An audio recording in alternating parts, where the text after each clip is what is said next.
My phone buzzed during lunch break. Isabella's text made my sandwich taste like cardboard. Mom's inviting you to dinner tonight. Don't embarrass me. The annual "Let's remind Nick he's not good enough" festival. I'm Nick Caruso, 42, and I restore antiques for rich people who treat me like furniture. My wife Bella thinks I'm just some blue-collar idiot who got lucky marrying up. What she doesn't know could fill the Gulf of Mexico. See, Bella assumes I'm ignorant because I swing hammers and fix broken chairs. She whispers in Italian with her mother Giulietta, thinking I'm clueless. They've been doing this for 3 years, ever since our marriage started cracking like old varnish. Tonight's dinner was at Mama Giulietta's villa in Sarasota.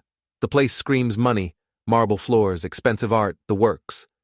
I arrived in my work truck, parking next to a shiny Ferrari that definitely wasn't there for the plumber. "Niccolò!"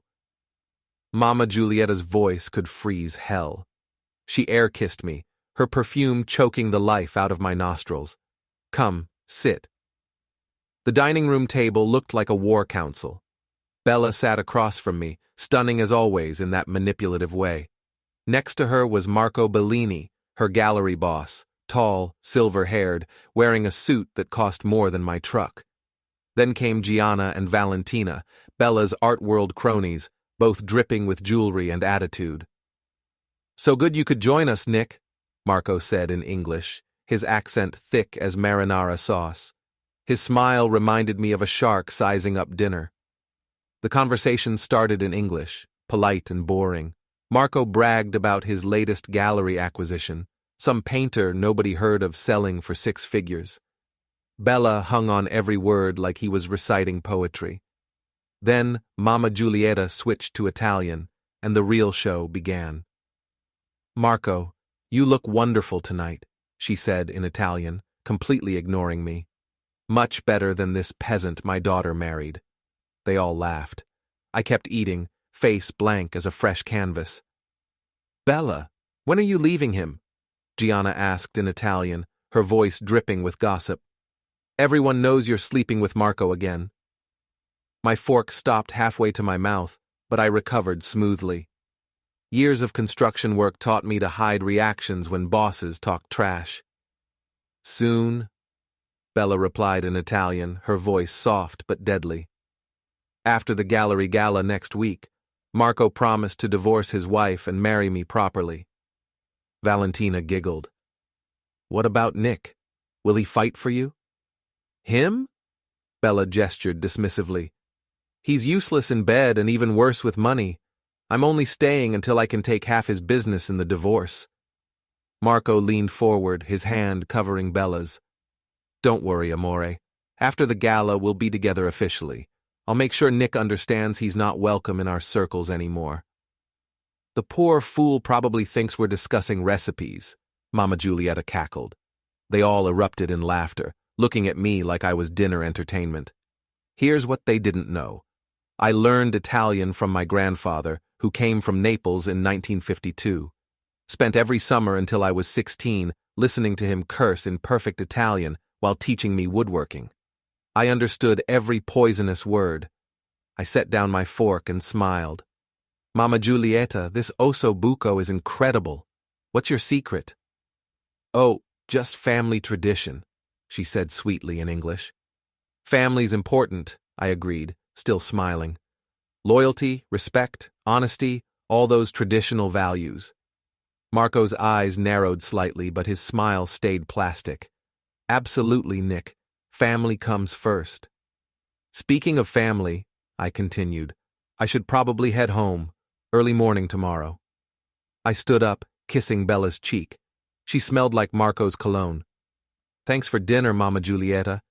It was very educational."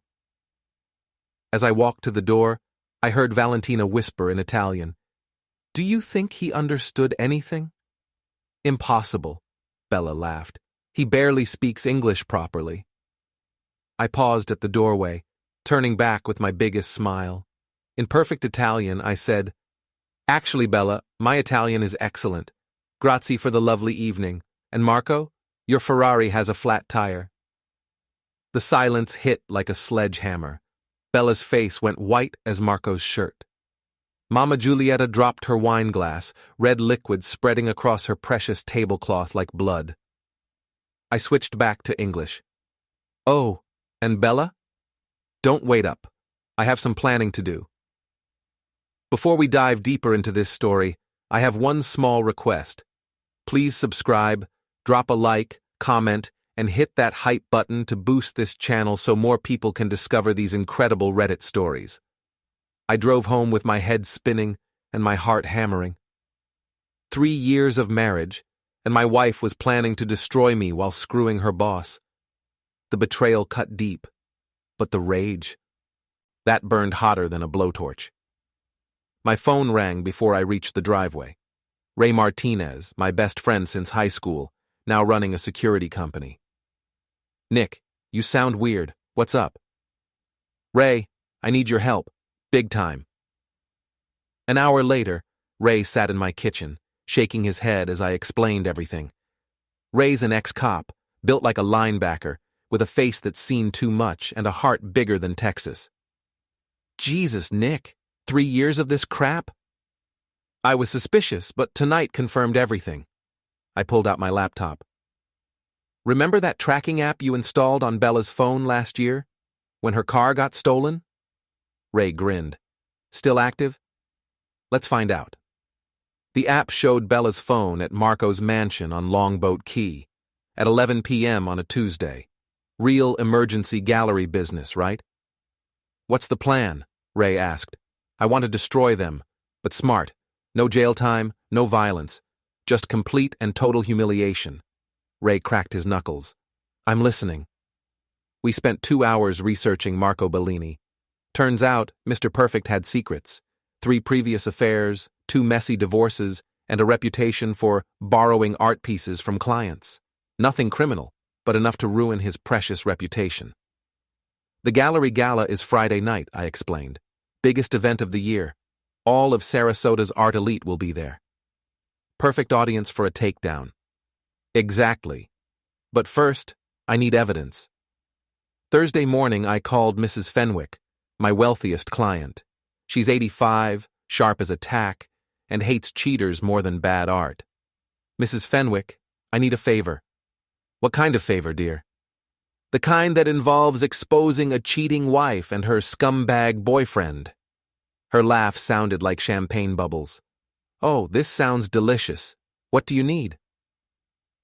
By Thursday afternoon, Mrs. Fenwick had worked her social magic.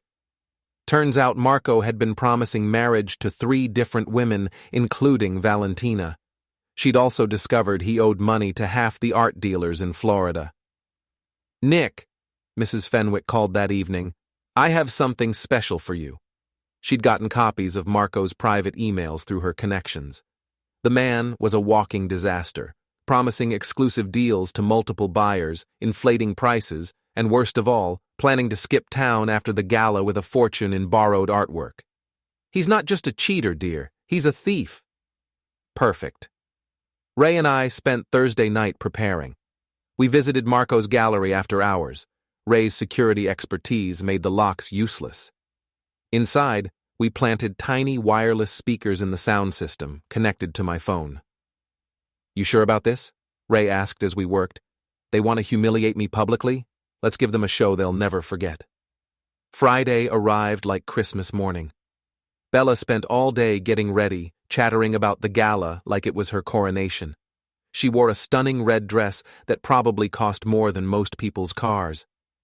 You're not coming tonight, are you? She asked, applying lipstick with surgical precision. Wouldn't miss it for the world. She frowned. Nick, this is important for my career. Please don't make a scene. Trust me, Bella. Tonight will be unforgettable. The Bellini Gallery buzzed with Sarasota's finest. Women dripped diamonds, men wore suits worth more than small cars, and everyone spoke in hushed, reverent tones about artistic vision and cultural significance. I arrived fashionably late, wearing my best suit, the one I'd married Bella in. Ray followed 10 minutes later, blending into the crowd like a professional. Marco held court near his prized sculpture, a twisted metal monstrosity called Passion's Embrace. Bella hung on his arm like expensive jewelry, laughing at his jokes with practiced perfection. Mama Giulietta stood with Gianna and Valentina, all three shooting daggers at me across the room. They whispered in Italian, probably wondering why I dared show my peasant face.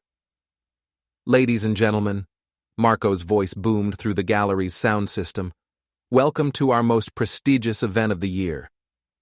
The crowd applauded politely. I pulled out my phone, finger hovering over the app Ray had installed. Tonight, we celebrate not just art, but passion, dedication, and the pursuit of beauty in all its forms. More applause. Bella beamed like she'd already won the lottery. Marco continued his speech, praising various artists and thanking major donors. Then he got personal. "I also want to thank my dear friend Isabella Caruso, whose dedication to this gallery has been invaluable." The way he said invaluable made my skin crawl. Time for the main event. I activated the speakers. "Actually, Marco, let's talk about dedication." My voice echoed through the gallery. Heads turned, confusion spreading like spilled wine. Marco's smile faltered as he searched for the source. "You see, folks, Marco and my wife Bella have been very dedicated to each other for the past 18 months. Gasps rippled through the crowd. Phones appeared like magic, recording everything.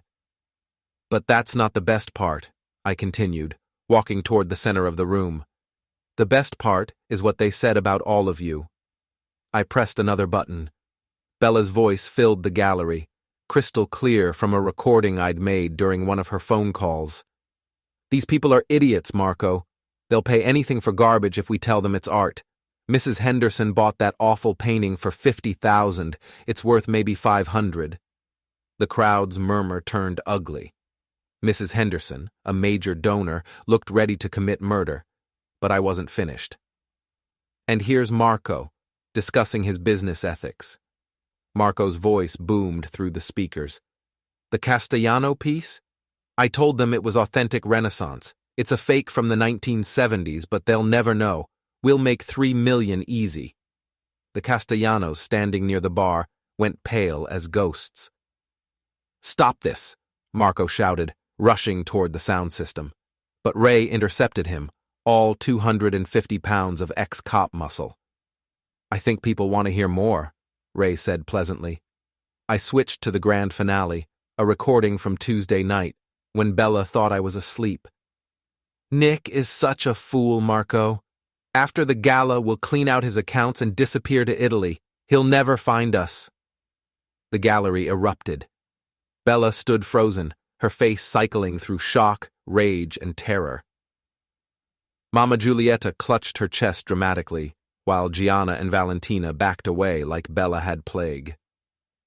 "Ladies and gentlemen," I announced, "I present Mr. Marco Bellini and my soon-to-be ex-wife, Isabella, professional art dealers, amateur human beings." Marco broke free from Ray and charged me like an angry bull. I sidestepped easily. Construction work keeps you quick, and he crashed directly into his precious passion's embrace.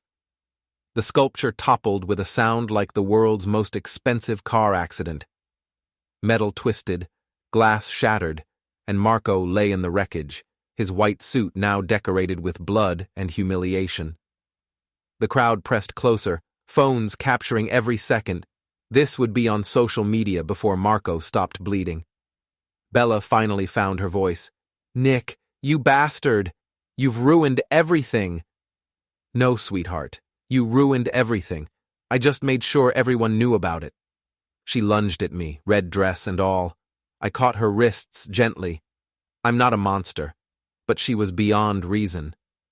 "You were supposed to be stupid," she screamed. "You were supposed to be nothing." "Surprise," I said softly. "I was always something. You just never bothered to look." Police sirens wailed in the distance. Someone had called the cops, probably about the noise. "Nick," Ray appeared at my elbow. "We should go." "Actually, I think I'll stay. Answer some questions. Clear the air." Marco struggled to his feet, supported by two gallery employees. His face was a mask of rage and shame. "You think you've won?" he snarled. "I'll destroy you in court.